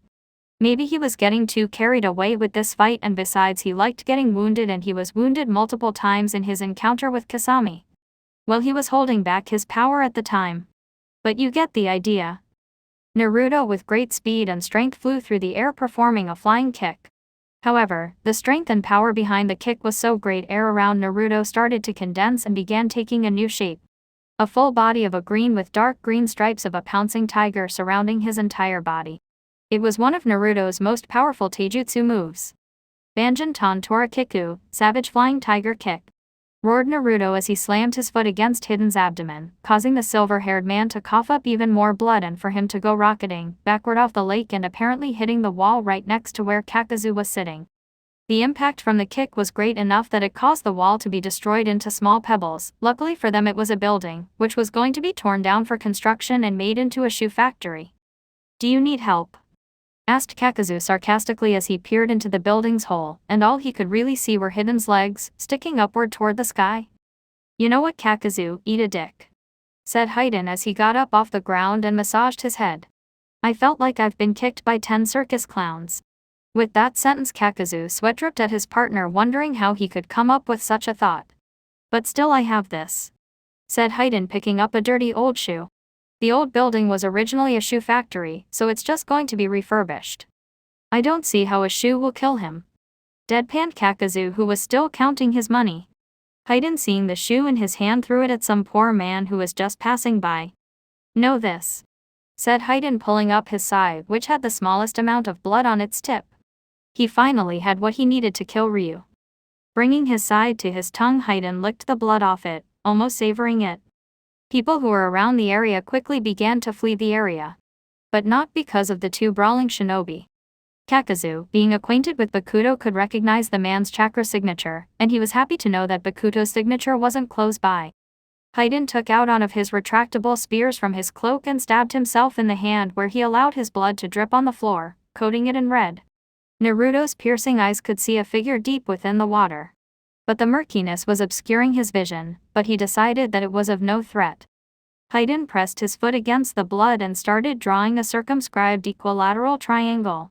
And soon after that, Haiden's skin turned black with white markings across his body, giving him the appearance of a skeleton. "Yes, now Jashin, I give you a sacrifice," yelled Haiden as he lifted his arms in the air as a salute to his god. "Kakazu, give me all your kunai," shouted Haiden, which made Kakazu huff in annoyance but complied, where he handed the loud man his kunai. Naruto quirked his eyebrow at the scene, but yet made no movement against Haiden. With his side in hand and Naruto's blood in his mouth, Haiden rammed the sharp object into his stomach, causing blood to spurt forth from his wounds. Naruto also felt this warm feeling coming from his stomach, where he looked down to see blood dripping down his cloak, and soon he coughed up blood, but he didn't worry. There was no need to worry, because wounds are nothing to him. Konan, who was watching what was happening, could see the red splotches on Naruto's cloak, and she of course knew what it meant, but she was worried for many other things. But decided not to think about it. This was not a time for thinking. "When you break through the pain, it becomes ecstasy," said Haiden with his scythe still in his body. He took out a kunai and started grazing it across his chest, creating a large wound on his torso, which also meant Naruto gained the same wound. Haiden then stabbed the kunai just under his right breast, and he loved every moment of it. And of course Naruto also received the wound, where he looked down to see the red splotch appearing on his cloak. He then felt multiple punctures in his body, followed by pooling red around his body. He looked back up to see Haiden stabbing himself with kunai until he looked like a porcupine with those weapons in him. Naruto, deciding that he didn't want to die of blood loss, was about to use a special ability unique to him and only him. His own individual ability, one that didn't require the Sharingan. Oshie no Shudoin, teachings of the monastery, thought Naruto as he used his ability, and instantly white mist started covering his body where his wounds were supposed to be. And in a matter of seconds, they had healed every wound, as if it was never there to begin with, not even a scar. Even the injury in his stomach was quickly being healed. This jutsu, well, it wasn't really a jutsu, but rather an ability of Naruto's, where he could heal nearly any and all injuries he sustains by simply using his inherent life force that he inherited when he was born. Oshie no Shudoin was an ability that Madara craved, and even with the Sharingan nor the Rinnegan can someone see its effects. Simply put, Naruto could manipulate his own life force to heal his injuries and lacerations without the need of expending chakra, nor did it have any vital implications or drawbacks on the body when used on oneself. Even if Naruto had lost 2/3 of his body, he could heal whatever injury he could sustain and rejuvenate it in seconds. However, the more complicated the injury, the more time it would take to heal, and this was especially so for Naruto's eyes, because of the vast amount of chakra and power they could exceed meant that it was the most difficult to repair, and because of their complex makeup. The only place Naruto cannot heal with Oshie no Shudoin was his brain, since it was the central system for all his bodily functions. It was a place he couldn't heal because of its sensitivity. Its convoluted design made it impossible to heal, and if Naruto was brain dead or his brain suffered any damage, then it couldn't be prepared, since you can't actually heal brain cells. He was lucky that the kunai he took to the head nearly hit his brain. If he hadn't had used the ability before he got hit in the head, it wouldn't have healed the wound, and the kunai would have gone completely through his head. Naruto could also use this ability on other people, but unlike him it would come at a cost. Naruto, feeling refreshed from his healing, sealed one of his sais and took out a metal dart attached to a string, where he threw it at Haiden with amazing accuracy, where it pierced the follower of Jashin's shoulder and also caused a small cut on Naruto's shoulder, but it completely healed in a second. Naruto tugged on the string with great force that it was enough to pull Haiden off his feet and came flying towards Naruto, where the blonde kicked him in the face, breaking Haiden's nose and his pride. "WWW. Would you stop kicking me in the face?" yelled Haiden, whose appearance was still that of a skeleton. "That's it, let's end this with a finishing blow," said Haiden, getting off the water and getting ready to kill Naruto. Naruto relented and sent chakra into his left eye, where his eternal mange Hyo appeared, and soon ash started gathering around, almost like a cloud hovering behind him. Naruto jumped in the air, where the ash obeyed his command, providing a foothold where he vaulted of the solidified ash cloud. And in response, Haiden ran at him with his scythe, ready to cut and kill him. Naruto readied his undulating waves of ash where he made 3 streams from the gray particles while he flew through the air. Time slowed down for the two combatants as they were about to land a killing blow and wounding attack.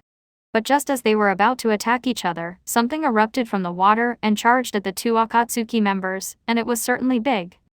The creature's body was long and large with smooth, dark gray-brown skin but lacked any scales. Pointed finlets ran down its back all the way from its head to its tail. A large dorsal fin protrudes from the top of its head and 7 cartilage structures with connective webbing. On both sides of its face it has 4 yellow stripes. It has bright green eyes, with a large mouth with 16 interlocking teeth which could cut through metal. It also has 2 barbels on either side of its mouth like a katefsh. It's the Unagi, yelled a random citizen of Takagakure. Naruto and Haiden meanwhile brushed past each other without offering each other a glance and both turned around and said, "You're in the way. Get lost," yelled Haiden as he hefted his scythe and slashed the Unagi across the face. "You're in the way, get lost," spoke Naruto calmly and directed his ash to attack the giant eel which struck it in the face. With the wounds it suffered towards its face, the Unagi was propelled backwards and literally fell against the water, causing a massive surge of waves and its blood to soak the water. The civilians that were watching became slack-jawed at the scene as no one in the village was able to stand against the Unagi and survive, but these 2 men made it look like a chump in a span of 2 seconds. With that said, the 2 men looked at each other. "You know what, I'm tired, can we continue this some other time?" said Haiden as he nearly dropped his scythe. "Yes, let's end this fight, I've grown tired of it too," spoke Naruto as he deactivated his left Eternal Mangekyo Sharingan. However, his right Eternal Mangekyo Sharingan was active. "Tell me, Haiden, are you the traitor to the organization?" Within his mind Haiden could hear a demonic voice almost as if it sounded like screaming and nails against a chalkboard mixed together. "You will obey," spoke the voice within Haiden's mind. He couldn't fight against it, it held every part of his body, its teeth was against his neck, and its whispers were bells in his ears, its claws dug in deep into his flesh. Was this fear? "I am no traitor, I have not thought of betraying the organization," spoke Haiden with a dull voice, obeying the command of his master. It was too late for the silver-haired man. He was under Naruto's control, forever. He was under the effect of the Tekken Seibutsu Senshukoti, Iron Fist subjugation of the Tyrant Emperor. Naruto could even talk through the person, as if he was actually there, so Haiden saying he was tired was actually Naruto saying those words through Haiden. He fell under its grasp when the Unagi appeared, a small moment where he looked into Rya's eyes, just for a split second, but to Naruto, it was all the time in the world. "Go and don't kill anyone, do what you want till now and when I have need of you," spoke Naruto as he deactivated his Eternal Mangekyo Sharingan. They both walked off the lake and rejoined their respective partners. Kakazu didn't really care about what happened though, he did stitch together Haiden's wounds. Konan meanwhile, she really didn't know how to feel ever since Obito. Hours later Naruto was standing in a hotel room that Kakazu had booked for all 4 of them. He was currently garbed in black shoes and black business pants, but his torso was fully bare.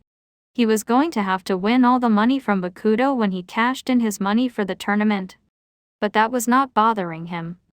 During his training with Madara, Naruto had discovered a lot of things about himself, his past and what he truly was.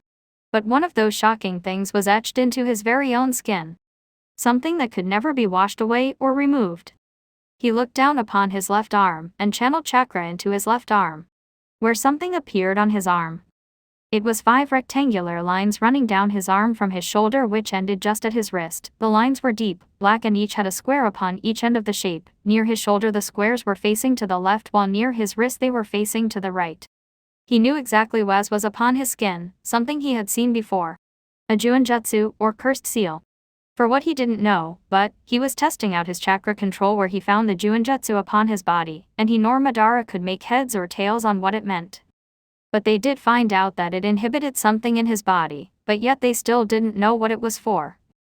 Naruto heard a knock behind him where he stopped his flowing chakra and the Juinjutsu disappeared. He quickly got dressed in his remaining attire, which was a black business jacket, his same black gloves, a black shirt and a yellow tie.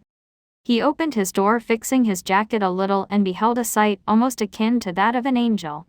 Konan was wearing a navy blue dress with a single strap and an opening by her left leg, which barely did anything to hide her figure, maybe to add on some sex appeal for those perverts who would be watching her.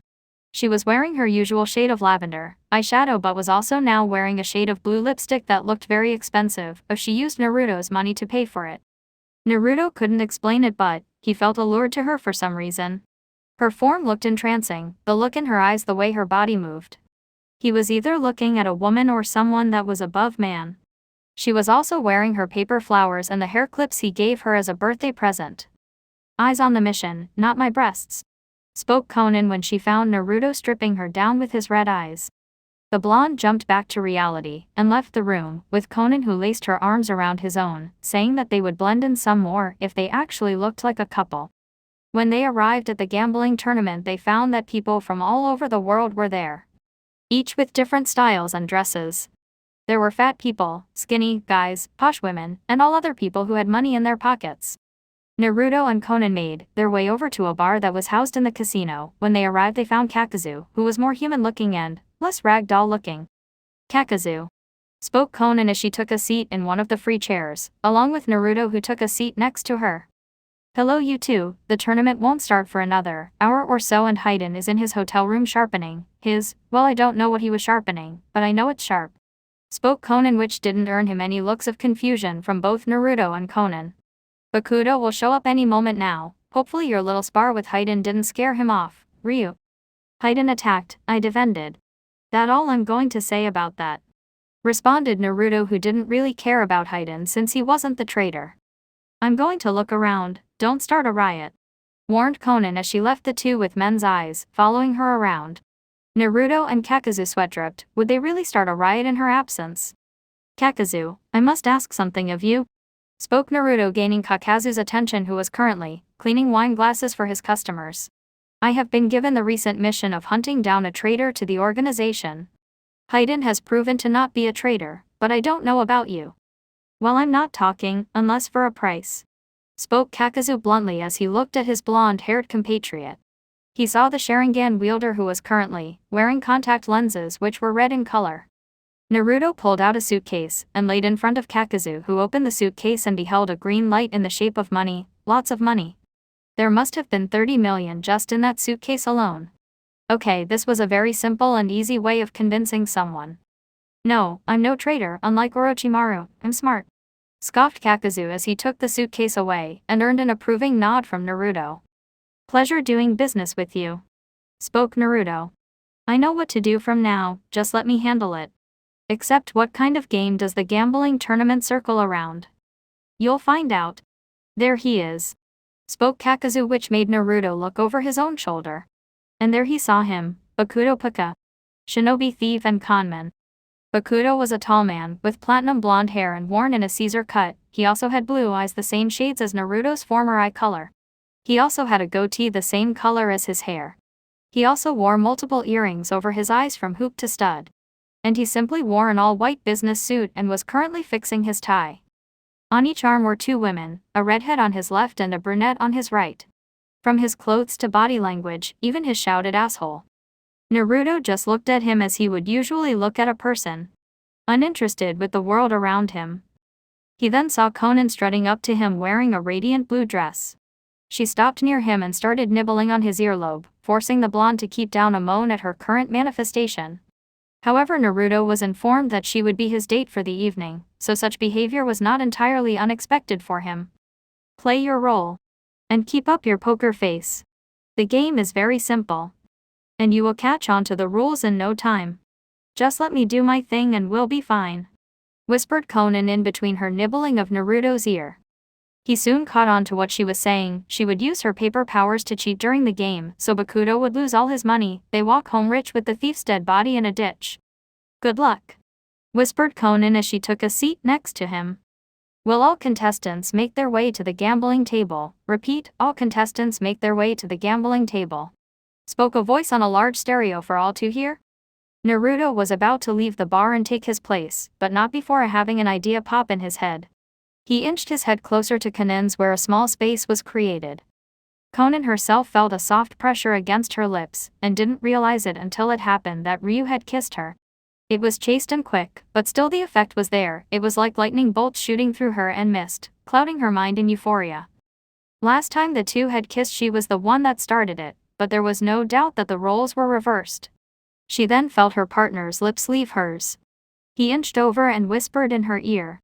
"That was a thank you," and quickly left to take his seat by the gambling table.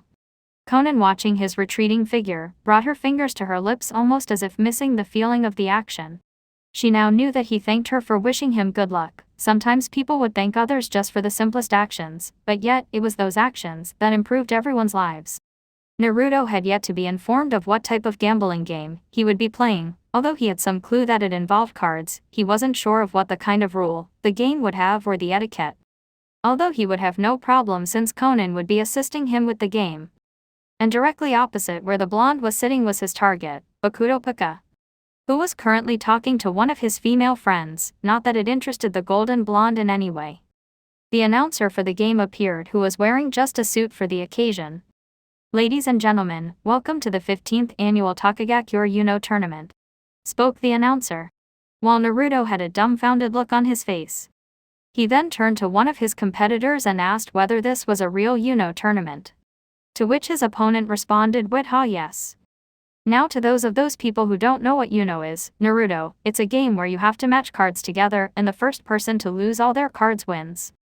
Naruto just looked like a gaping fish. This wasn't at all what he expected. He was watching moves and learning the rules to power and other gambling games. He wasn't even sure if Yuno was a gambling game. He thought he was going to be one of those spies from the movies that just happened to be a poker genius. This wasn't at all what he thought it was going to be. He then found the dealer, shuffling the cards together. He then looked over to Conan, who was currently sipping some wine. Playing her role, she winked at him, and despite lack of female contact, aside from Conan and Mei, he knew that meant something. When the dealer gave him his cards, he looked at them to find matching colors and numbers that would help him in winning the game. He looked at Conan again, who had her back to him, and figured out she must have used her paper powers to tamper with the game, possibly forging cards so that he could win. Sometimes he's like a lost puppy, without me. Sometimes, thought Conan. However, she couldn't blame him. The only thing Naruto really knew about the world was warfare and shinobi matters. Other than that, he was really like a lost puppy. "Let the 15th annual Yuno tournament begin," yelled the announcer as the dealer refereed the game between the competitors. Hours. How many hours had he spent playing this stupid game? The tournament was now down to the same number of people that started. No one had won yet, and it didn't seem like anybody was going to win soon. Bakuto, who seemed to be giddy like a schoolgirl kissing her crush. Naruto seemed to have lost all faith in this mission. He found everything he was doing to be incredibly stupid. If only Itachi was in his place and not him, because he felt like dying all over again just so he could stop playing this dumb game. God, he felt like dying again. And Bakuto was persistent. He kept having Naruto draw cards, so he won't win the game. The shinobi thief felt content in making Naruto bored out of his mind playing the game. And finally, down to his last card, which was yellow and had the number 2 on it. Did he place it on the pile where all the other cards went? Did he finally win the game? I think I know why the writer skipped over all of the game, just because he's lazy and wants to finish it up so he can post this new chapter, spoke Naruto, breaking the fourth wall, and surprisingly only 2 others had discovered this fact also. "We have a winner," yelled the announcer, and soon handed Naruto the scroll that contained the whining pot of 900 million ryo. Bakuto huffed a little and left the table, secretly worrying like hell since he just lost all of his money during that game. Naruto slumped out of his chair and began the phase 2 of his mission. Conan and Kakazu, seeing Ryu moving against Bakusho, followed suit and began tailing the thief to the roof of the building. When Naruto made it to the roof, he hadn't changed out of his clothes and was still wearing his black suit. He found Bakuto leaning against a railing, seemingly admiring the stars. Naruto slipped a kunai out of his sleeve and enhanced its lethality with wind chakra, and threw it at Bakuto, where it pierced right through the man's head and quickly fell to the ground with a thud. And at that moment, Conan and Kakazu had joined him, and both seemed pleased that the mission was complete.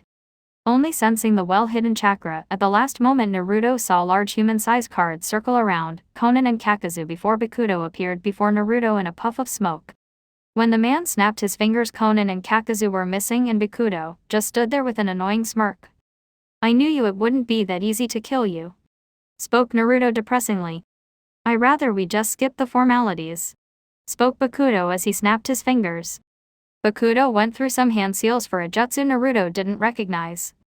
Janbaru Kato Seikoro Henge, gambling cards dice transformation, spoke Bakuto as he pointed his finger at Naruto, who suddenly turned into dice with one of the sides having his face on it. What the fuck just happened? Thought Naruto as he was bouncing around as dice. However, the blonde discovered that he could still move around, to some extent. Janbaru Kato Riso, gambling cards laceration, said Bakuto as cards started flying out of his jacket sleeve and flew at Naruto, who rolled away in his dice form. And from what he was able to see from his limited vision in his dice form was the cards cutting up the concrete roof as if they were swords, and when he rolled away they followed after him. The blonde seemed to almost sigh from what was happening around him. He only hoped that this dice transformation wasn't permanent. For a few minutes Naruto bounced around avoiding the cards while Bakuto seemed to watch in amusement. But Bakuto liked to end things quickly, win a game quickly, win a battle quickly and leave quickly. But he knew exactly who he was dealing with. Ryuyo Kase, he read about the man in the most recent bingo book, infamous around the world for causing trouble at a rather rapid rate. Well, it's either he caused trouble or trouble found him. Whichever one it was. Well, it didn't really matter. Bakuto still hoped to win this fight. But right now time was the essence. Seeing as how Ryu was becoming accustomed to his cubic form, Bakuto would use one of his sneaky tricks in order to throw the Akatsuki agent off balance and unguarded. Bakuto snapped his fingers, restoring Ryu to his original form and quite rarely catching the Akatsuki member off guard. Ryu, now back in his normal body, felt weird adjusting to his normal body again, but he didn't have time to think about that now, since razor-shaped playing cards were currently flying at him ready to kill him. However, he did note that moving his arms and legs again felt surreal and numb at the same time. Unsealing some shuriken from his seals, Naruto using his Sharingan threw them at the cards, and because they were wind-enhanced, they cut through the unexpected weapons with relative ease. Naruto then loosened his tie and pulled out his contact lenses, and began to stare at Bakuto, sizing him up and deducing his abilities. He infuses his card with his chakra, sharpening them and hardening them. He can probably also increase their size given the fact that Kakazu and Konan were captured by those cards. He also has some gambling motif to his ninjutsu, such as dice. When he turned me into dice, he has to be pointing at someone. Even though the jutsu cast time is fast, it can be easily dodged by someone who expects it, therefore he won't be using it again, knowing I won't fall for the same trick twice unless he has circumstance on his side. Judging from his body build, I have to say he prefers long-range combat, probably not very good at taijutsu, but expect at least expertise in the art. But there are various drawbacks to his card ninjutsu, but what are they? I'm going to have to improvise with what I've got, while also being careful. He may use Konan and Kakazu as hostages against me. Thought Naruto, studying his enemy within seconds. Naruto unsealed his favorite and most powerful weapon within his arsenal, the Black Blade, Tonbagari no Tsurugi. Naruto ran at Bakuto, who pulled more cards out of his sleeve and threw them at Naruto, who easily cut them with the Tonbagari and continued on running towards Bakuto, who brought up 2 human-sized cards to defend himself. Naruto struck the cards and found that the gambling tools were incredibly dense, as, when he struck it with the Tonbagari, he only caused a scratch, which truly surprised the blonde, as there were not many things that could lessen the cutting capacity of the Tonbagari. Naruto backflipped away and threw some kunai at Bakuto, who still kept his cards up, but this time not even a scratch was left behind. Naruto narrowed his Sharingan eyes at the man. Those were the same cards that took Kakazu and Konan. Naruto figured out that instead of increasing the size of the cards, Bakuto had 2 types of cards, one small and light while the others large and dense. He must have been pulling his playing cards out of a seal, much like Naruto's own seals. Seeing as how those cards were fast, Naruto stabbed the Tonbagari into the ground and went though, hand seals for one of his jutsu. Reitan, Kaminari Yashi, lightning release thunder palm, spoke Naruto as he held his hands forward and streams of lightning shot out from his palms. Bakuto, seeing the lightning incoming, readied his defensive cards, where they shielded him from the attack, but caused a small explosion on impact, which made him roll across the concrete ground from the shock of the explosion. Turning himself over so that he was facing the sky, Bakuto saw Naruto descending down from with the Tonbagari ready to stab him. Using quick wit and a cunning mind, Bakusho brought out one of his defensive cards, only this time it had a stronger defense than the last one. When Naruto saw the card in front of him, he stopped his blade from stabbing the card just before he landed on the ground. What made this card so special was the fact that Naruto could see Konan looking back at him from within the card. She was staring at him with wide eyes, trying to grasp the situation they were both in. Naruto jumped away from the card before Bakuto could try to attack him again. That was a cheap trick that Bakuto just pulled, but Naruto had to applaud him for using such a tactic. With it, Bakuto would have the perfect defense, as Naruto was unwilling to hurt Konan or Kakazu. Bakudo then got back onto his feet and dismissed the card that Conan was housed in. He now knew that he had leverage against Naruto to which he could use to exploit from Naruto. Bakudo then summoned 4 normal-sized playing cards and threw them at Naruto, who predicted the move with his Sharingan.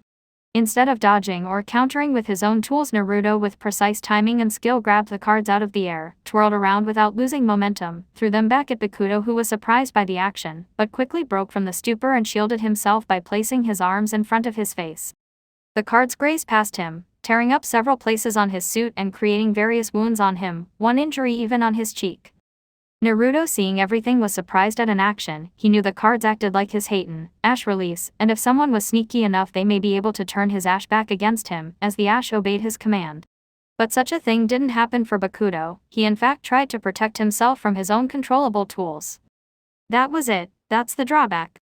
If Bakudo's cards were possessed by another, then Bakudo could be attacked with his own cards, despite his chakra infusing them. Naruto had to say, but this was an interesting weakness to the cards and ninjutsu style of the shinobi thief.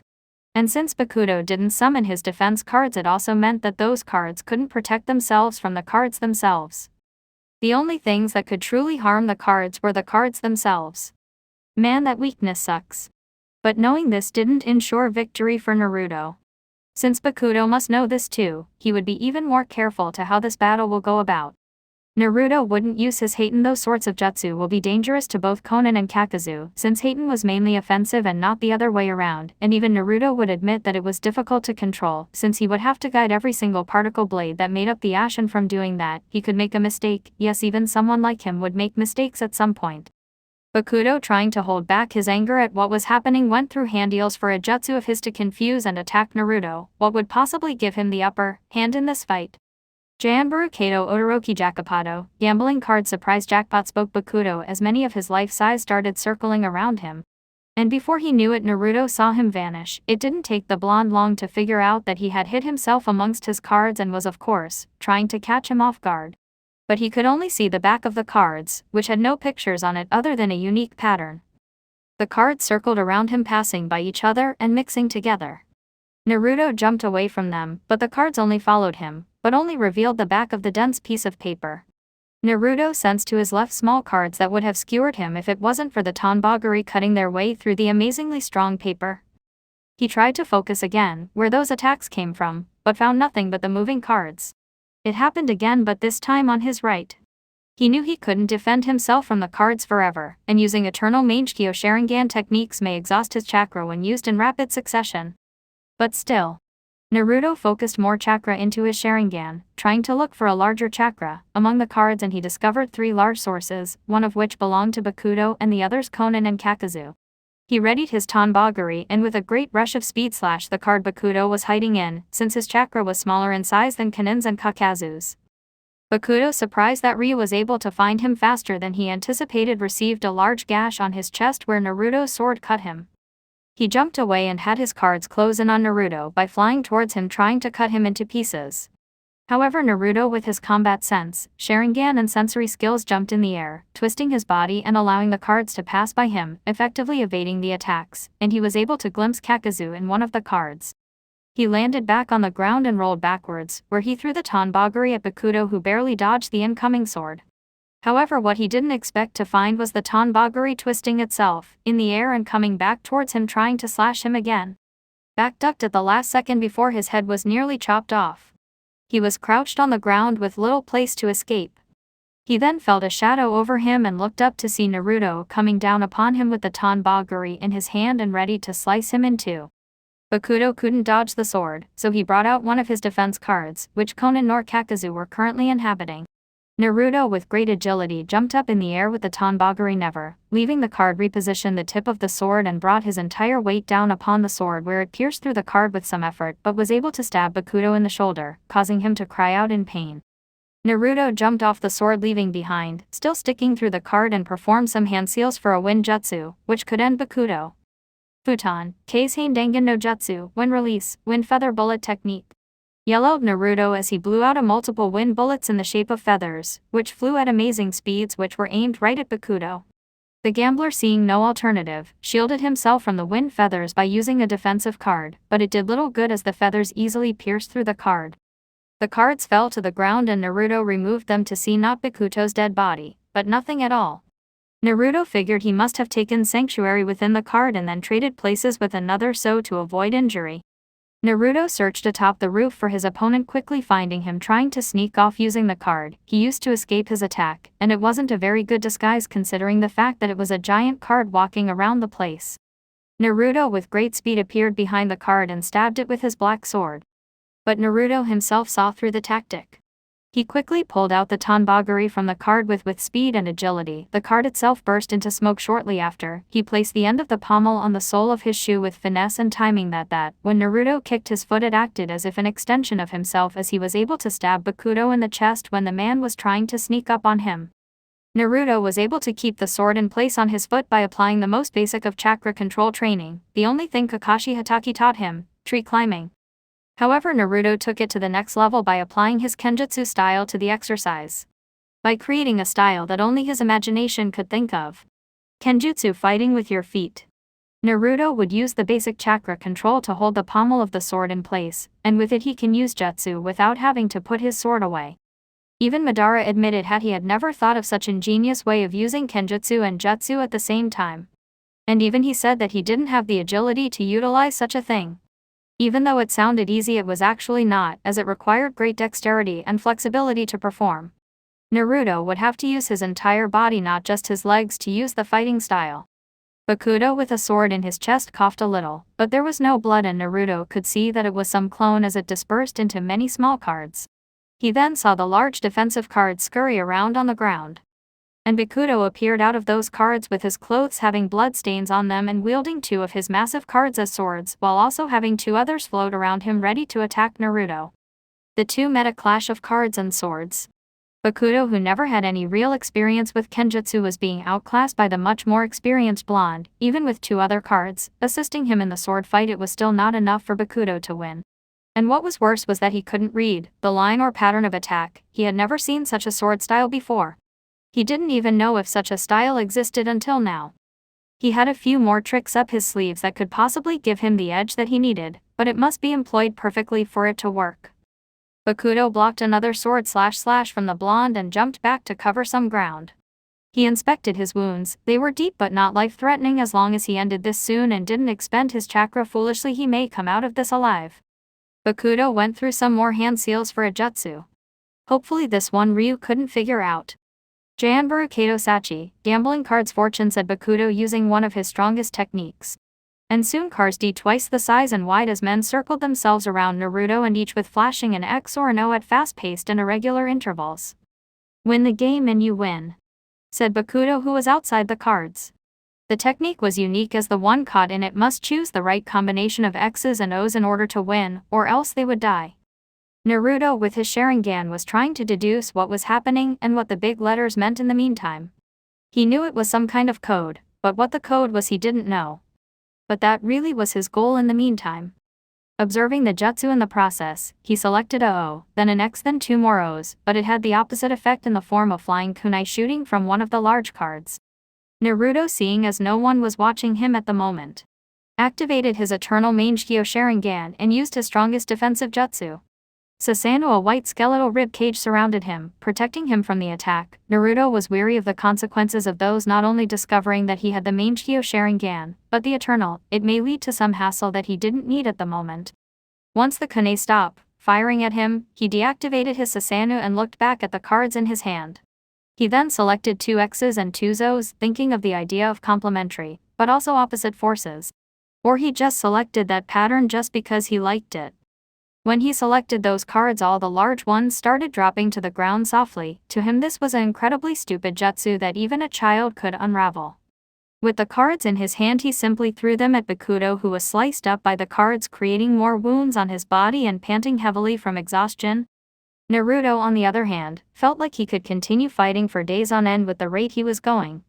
He wondered what kind of trick Bakuto would pull next. He had little doubt that it was going to be something related to his gambling habits. Feeling as if he had no other choice, Bakuto decided to pull out his trump card. Haha, not sure if pun intended or not. Bakuto went through hand seals for his strongest jutsu, one that could help him win. He had to play his cards right, no pun intended, so he could at least escape alive. He now knew that he couldn't win against Ryu if this jutsu wouldn't work. The Ma was too strong and smart. He easily found the weaknesses in his ninjutsu and was able to deduce his own fighting style. The Sharingan could read far more than predicting movements and copying ninjutsu. Janburu Kato, Lino Kato, gambling cards, house of cards, spoke Bakudo where numerous amounts of cards flew out of his sleeve and started changing in size. Started stacking up on each other, forming a literal house of cards that took up most of the roof space. Naruto with his Sharingan was able to see a massive buildup of chakra within the cards and even more chakra in some of them. He deduced that Kakazu and Konan must also be among the cards, forming the house. And while the cards were stacking themselves, they piled on top of him, blocking his upward view of the world. He looked around him to see the dense pieces of paper surround him. He was seemingly at the base of the house, while he could sense that Bakudo was in one of the small spaces in the house. However, what was strange was that there were numerous amount of exits that Naruto could simply walk through. He raised his eyebrow in intrigue at such a thing. Why expend so much chakra on this jutsu, but allow your enemy to exit the jutsu and attack? Naruto walked up to one of the openings and hovered his hand near the opening, but just as he expected, his hand pressed against something solid and invisible. A barrier. Thought Naruto at using an ingenious way of trapping your enemies and preventing their escape. Naruto only had time to raise his blade before a kunai came shooting out from one of the cards on his sides. He narrowed his eyes in suspicion at such a thing. He then raised his sword again to block another kunai that came from another card. Survival instincts kicking in, he rolled away just as Bakudo almost wounded him from above. Slightly forgetting about the cards, Naruto's body crashed against one, but funnily, he seemed to phase to a different part in the house. Naruto raised his eyebrow at his curious escape. This jutsu, it utilizes barrier ninjutsu and some weak form of teleportation that somehow allows him to pass through his cards. Thought Naruto as he walked up to a random card. He pressed his hand against the card where it almost seemed like he was swallowed by some liquid. He then felt something tap his head and his hand. He looked up to see his hand sticking out from the card above him. He still kept his empty look on his face. He snapped his finger where the interdimensional hand also snapped its finger. He commanded the hand to scratch something in it from his elevation, scratched the top of his hair. Naruto pulled his hand out from the card and inspected it as if it was alien to him. He pressed his hand into the card again and looked up only to see that his hand didn't stick out of that certain card. I see, you phase through the cards and it takes you to a different place in the house. Each time you phase through, it takes you to a different place in the cards. Deduced Naruto at the inner workings of the jutsu. And before him he saw Bakudo phase through one of the cards. With quick reflexes and with his Sharingan he was able to stop Bakudo from landing an attack on him and send him flying through another card by latching his arm and throwing him over his shoulder. Naruto, taking a pause, stared at his surroundings. He unsealed 2 kunais from his wrist seals and threw them at the few cards that surrounded him. He unsealed more and repeated the action. He then heard a wounded shout, signifying that Bakudo had been injured, since it sure sounded like Bakudo. He charged through one of the cards and found a wounded Bakudo, holding his arm which had a kunai in it. When the gambler saw his opponent, he also traveled through the cards, so to escape, Naruto, knowing that it would be hard to follow him, jumped into the air and threw another card, hoping to cut Bakudo off from escape. Naruto, when he exited a card, went left and phased through another card, hoping to catch Bakudo. Naruto found him again on his knees and panting in pain. Naruto, in a great amount of speed, crossed the distance between the two of them and kicked Bakudo in his knee, snapping the man's legs in two, shattering the leg with immense amounts of pain to follow. Naruto, following up with his mean streak, elbowed on the left side of his torso, shattering his ribs, causing the bones to lodge themselves in Bakuto's lungs, causing the man to vomit blood. The card house that had trapped the both of them soon began to fall apart and float harmlessly to the floor. Naruto, who was high up in the house, landed on the ground gracefully. He heard a thud where Bakudo landed, unable to move or speak because he was choking on his blood. Naruto unsealed the Tonbagari and charged at the gambler, who summoned his defensive cards, which circled around him. However, that didn't stop Naruto as he strafed by with a slash of his sword which cut the cards into 2. Bakudo, who was on the other side, was cut into 2 from his chest. The lacerated body pieces slid off almost like slippery liquid and fell to the ground in a bloody mess. 2 cards appeared before Naruto and twirled around, revealing the forms of Konan and Kakazu. "Well, that was," said Kakazu, trying to start a conversation. "Annoying," said Konan with clear irritation on her face as she brushed a stray strand of blue hari from her face. "You're alive, just be happy about that fact," spoke Naruto, not wanting to deal with annoying banter right now. Kakazu, seeing the dead body of Bakuto, scurried over and sliced the head from the shoulders and sealed it in a scroll. All he really needed was the head, but the body was preferable. But since Ryu went and decided to cut him, the money we won from Bakuto has been forwarded to the Akatsuki's bank account. You're no longer needed here, spoke Kakazu to Konan and Ryu. If you're looking for a place to stay, comfortable, easy and cheap, try Koro Yorimachi, Black Knight Town. It's not far from here, and it's located in a place where Konoha no longer station their patrol units, spoke Kakazu, earning a nod from Konan while a blank look from Ryu. Kakazu left the two and Naruto and Konan left shortly after. Far away among the trees and leaves was someone who was watching what transpired through a telescope and was just out of range for even the most masterful of sensors. The only thing you could see of the man was his pink hair and his Konoha flak jacket. However, the man was currently slack-jawed and had a look of surprise crossing itself over his visage. The source of the look was the blonde-haired man he had been watching for a while. Is that you? To Kurufu. End of chapter 14.